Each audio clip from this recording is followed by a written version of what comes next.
Bonjour et bienvenue dans cette nouvelle vidéo sur ma page officielle Le droit des étrangers. Je vous rappelle que le but de cette page est d'expliquer toutes les différentes procédures, toutes les étapes de la procédure asile en France particulièrement. Parce que chaque pays a ses principes. Et le thème d'aujourd'hui est comment remplir le dossier OFPRA. Avant de commencer le sujet, j'aimerais vous rappeler que pensez à vous abonner, à partager, à liker et surtout partager dans tous les groupes que vous êtes membre afin que les personnes puissent avoir une information ou des informations concernant leur procédure. Qu'est-ce qui les attend quand ils entament une procédure en France.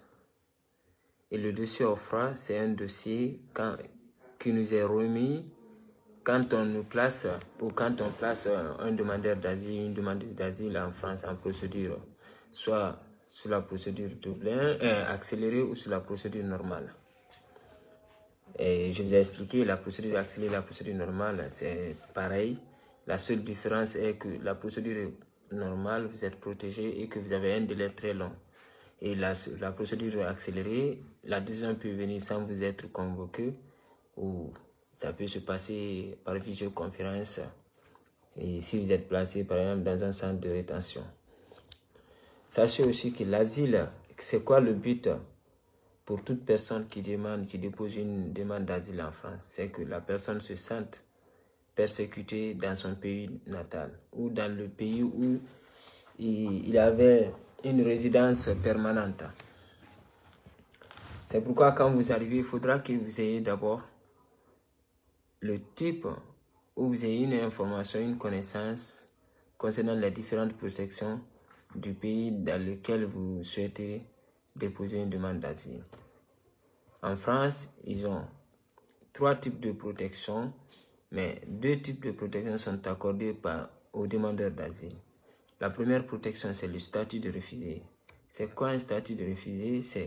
Le statut de réfugié est accordé aux personnes suivantes.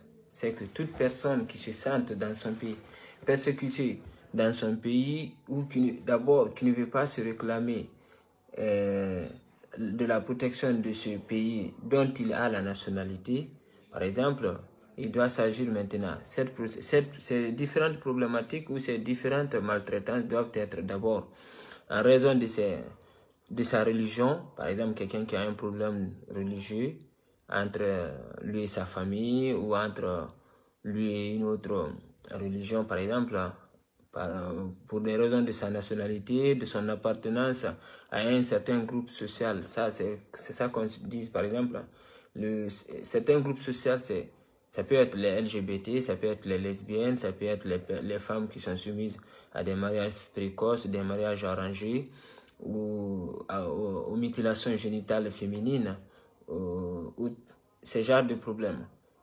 Ou pour des raisons politiques aussi. Ces raisons politiques aussi, par exemple, ça peut être un militant, ça peut être un opposant, ça peut être un sympathisant d'un parti politique.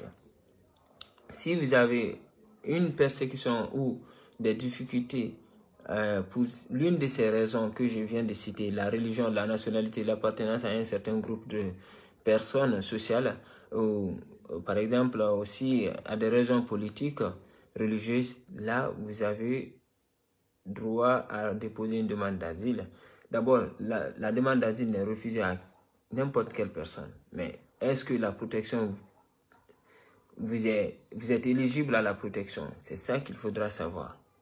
Il faudra bien revoir votre récit, le récit que vous souhaitez présenter devant l'OFPRA. Est-ce que ce récit rentre bien dans le cadre, dans la Convention de Genève de 1951? Il y a aussi en France, ils ont rajouté quelques lignes aussi, où ils ont ajouté une protection qui est dite aussi la Convention internationale. La Convention institutionnelle, par exemple. La Convention constitutionnelle, c'est que c'est toute personne aussi qui a des persécutions en raison de... comment je vais vous expliquer ça? Pour son engagement en faveur de la démocratie ou de la liberté de son pays. Par exemple, les journalistes, par exemple, les artistes et intellectuels, les militants politiques, c'est ce genre de personnes qui se battent pour qu'il y ait une démocratie, pour qu'il y ait une liberté, pour qu'il y ait un ordre, une stabilité dans son pays.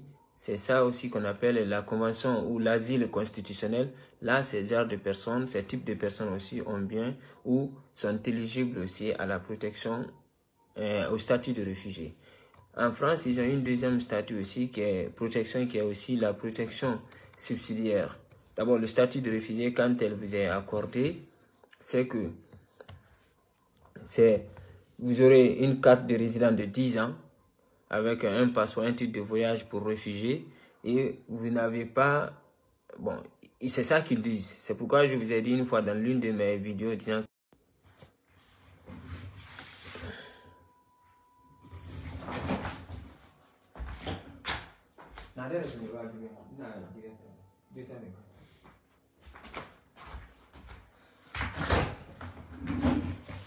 Désolé, j'ai reçu un appel.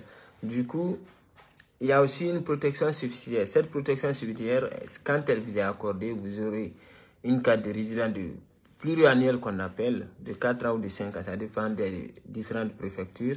Cette protection aussi, toutes les problématiques ou tous les problèmes, toutes les maltraitances que je viens de citer, la région, les mariages précoces, par exemple, la politique, la race, l'ethnie.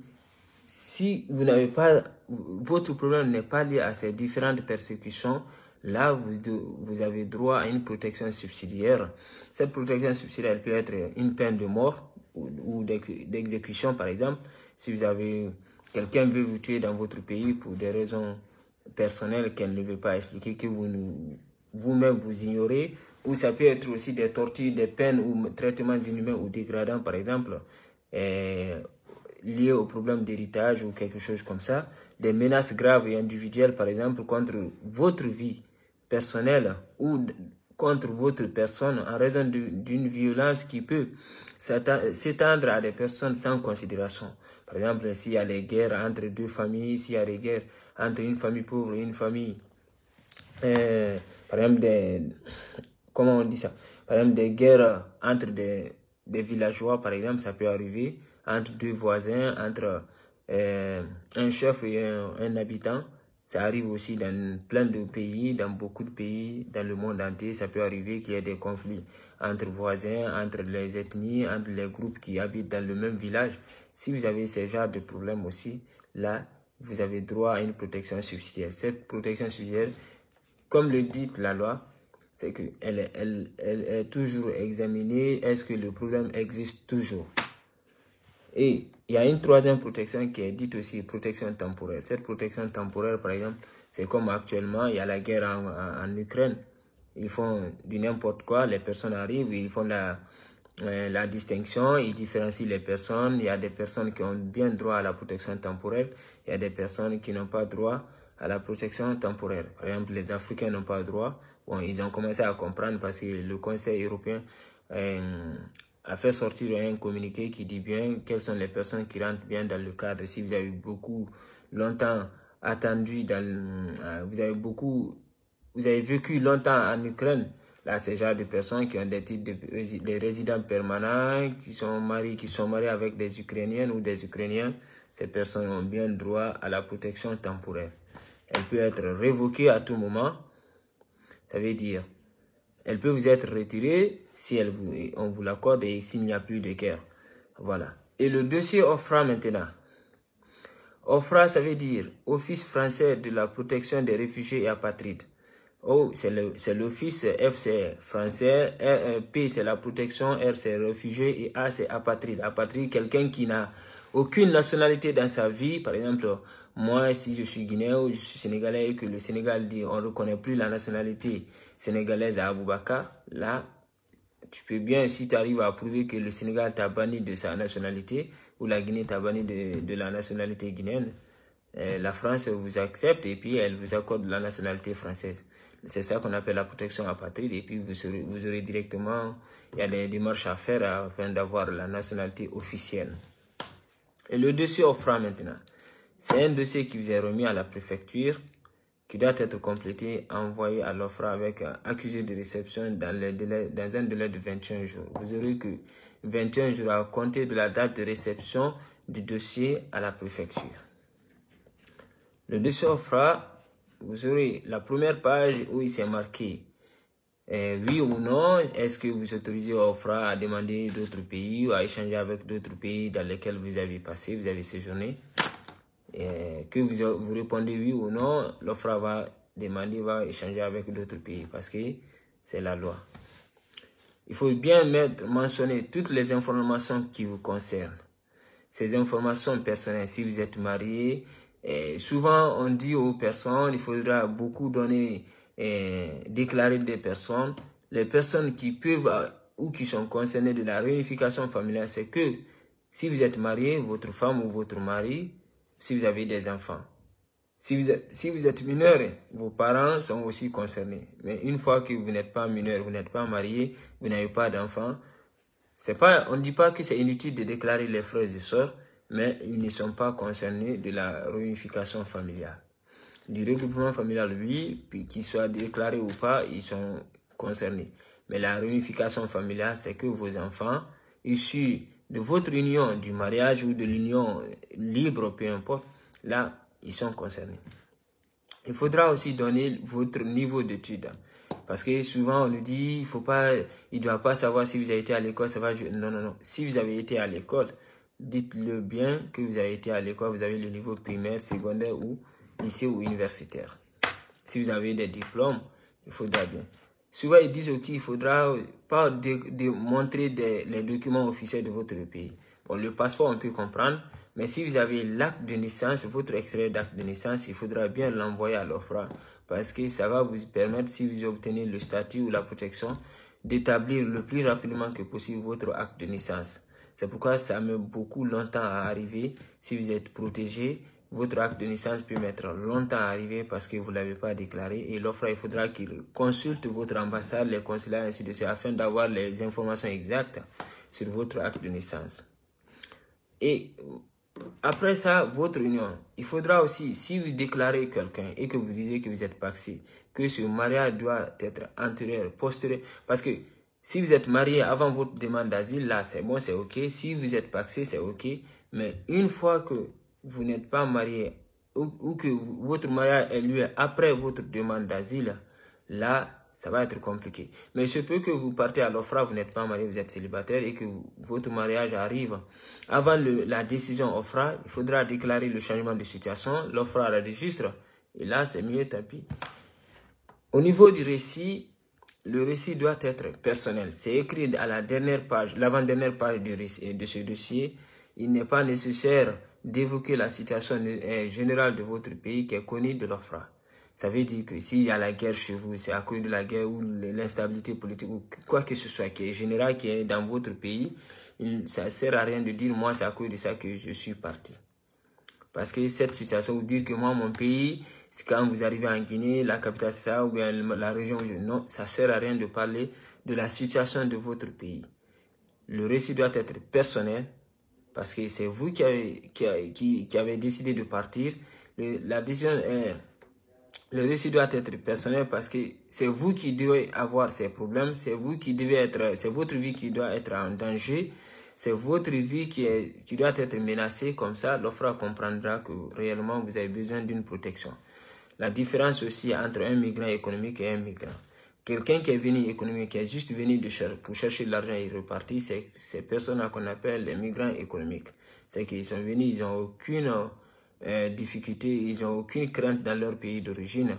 Et puis ils arrivent, ils inventent, et puis voilà. Même si vous savez que vous n'avez rien et que vous voulez présenter une demande d'asile, soyez très vigilant et montrez bien que vous avez besoin de cette protection. Et à la fin, c'est que pendant la rédaction de ce récit encore, pensez à donner toutes vos informations personnelles réelles, vérifiez bien l'orthographe de vos noms, de vos informations, de tout ce que vous avez écrit. Et il faut être précis, ça ne veut pas dire que le reçu, il faut écrire toute une page, 100 pages, ça n'a aucun sens.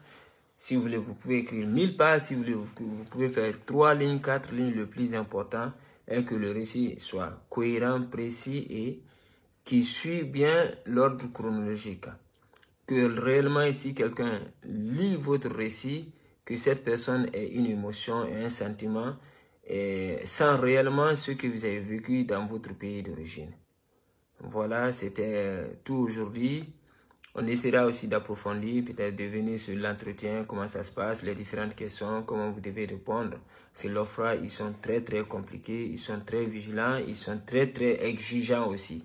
Pour eux, c'est ta vie, c'est ton film, c'est ta vie qui est là, il faudra être capable, il faudra que tu sois capable de bien déterminer, de bien expliquer. Je vous ai dit, je vous rappelle encore, dire quelque chose et expliquer quelque chose, c'est fondé. Dire quelque chose, je dis j'ai une bouteille d'eau, ça c'est une bouteille d'eau, ça c'est un stylo par exemple, mais expliquer c'est comment cette bouteille là est formée, est faite, c'est comment l'eau là est constituée, c'est ça la différence. Voilà, pensez à partager, à liker, à vous abonner sur ma page et puis pour nous donner du courage afin que nous puissions aussi prendre le temps, parce qu'il faudra essayer de prendre quelques temps ou de soustraire un petit temps sur mon emploi du temps et puis expliquer, prendre le temps. On ne demande pas quelque chose. Pensez à vous abonner, à partager, à liker et puis voilà. Je vous souhaite une très bonne fin de soirée et bon week-end. Surtout bon début de Ramadan à tous les musulmans. Merci et à bientôt.